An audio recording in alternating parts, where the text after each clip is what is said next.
এই গরমের দিনে কড়া খাবার খেতে খেতে আর ভালো লাগছে না, এরকম একটা হালকা রেসিপি দেখুন।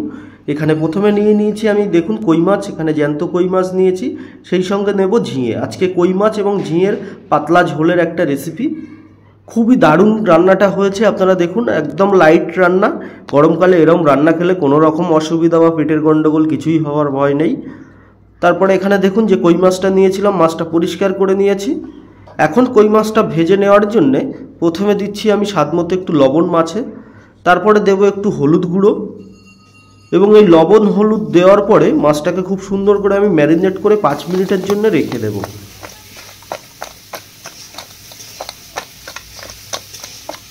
ঠিক 5 মিনিট বাদে মাছের অবস্থাটা এই। এখন উনুন জ্বালিয়ে দিয়েছি, উনুনে কড়াই বসিয়ে দিচ্ছি, কড়াটা গরম হওয়ার অপেক্ষা করছি। গরম হয়ে গেলে ঢেলে দেবো সর্ষের তেল, এবং সর্ষের তেল দেওয়ার পরে মাছগুলো আমি হালকা করে ভেজে নেব। কই মাছ আপনারা কখনোই বেশি কড়া করে ভাজতে যাবেন না, কই মাছটা একটু হালকা করেই ভেজে নেব। ভাজা হয়ে গেছে, এখন মাছটা আমি তুলে নিচ্ছি। ঠিক কেমন ভেজেছি দেখুন।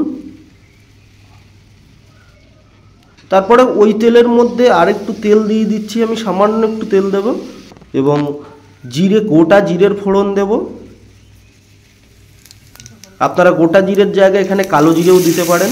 তারপরে কেটে রাখা পেঁয়াজ দিচ্ছি, পেঁয়াজটা একটু ভাজা ভাজা হওয়ার অপেক্ষা করব।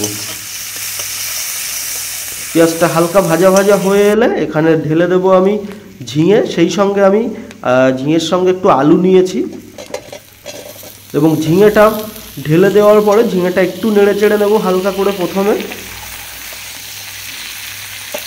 তারপরে দেব এখানে কাঁচা লঙ্কা এবং স্বাদ মতো লবণ দেব। ঝিঙে বা যে কোনো সবজি গরমকালে আপনারা কাঁচা লঙ্কা দিয়ে রান্না করে দেখবেন, হয়তো কালারটা ভালো আসবে না, বাট খেতে অসাধারণ হয়। এইভাবে ট্রাই করতে পারেন। গরমকালে এরকম একটা হালকা, পুরো রেসিপিটা দেখুন, এরকম একটা হালকা রেসিপি হলে তো আর কিছু লাগে না। তারপরে দেব এখানে একটু বাদে আদা রসুন বাটা, আদা এবং রসুন বাটা দিয়ে বেশ ভালো করে কষিয়ে নিতে হবে এটা। দেখবেন কষাতে কষাতে ঝিঙে থেকে জল ছেড়েছে এবং ঝিঙেটা আস্তে আস্তে কমে যাচ্ছে। তারপরে এখানে দিচ্ছি আমি হলুদ গুঁড়ো।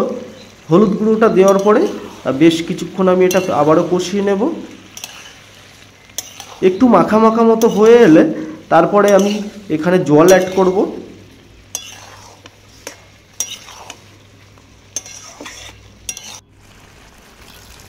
দেখুন ঝিঙেটা একটু মাখা মাখা মতো হয়ে এসছে। এখন পরিমাণ মতো ঝোল দিয়ে দিয়েছি এবং ঝোলটা ফুটে ওঠার অপেক্ষা করব। ঝোল ফুটে গেছে, ভেজে রাখা কই মাছটা দিয়ে দিলাম, দিয়ে মাছটাকে একটু সেট করে দেব, দিয়ে তারপরে ঢাকনা চাপা দিয়ে 5 মিনিট রেখে দিতে হবে এইভাবে। ঠিক 5 মিনিট বাদে ঢাকনাটা খুলছি। এখন দিয়ে দেবো এর মধ্যে জিরে এবং গোলমরিচ শিলে বেটে নিয়েছিলাম। এই জিরে গোলমরিচ শিলে বেটে নিয়ে বা কোনো কিছুতে থেতো করে নিয়ে, আপনারা যদি শিল না থাকে মিক্সিতেও করে নিতে পারেন এটা, শেষে যদি দিয়ে এই রান্নাটা করেন এবং শেষে দেওয়ার পরে যদি নামিয়ে নেন, তাহলে যে ফ্লেভারটা বেরোবে বা একটা সুন্দর স্মেল বা অ্যারোমা এটা থেকে যা আসবে, ওটাতেই আপনার পেট ভর্তি হয়ে যাবে। এত দারুণ একটা স্বাদের রেসিপি এটা। বাড়িতে একবার হলেও গরমকালে ট্রাই করুন।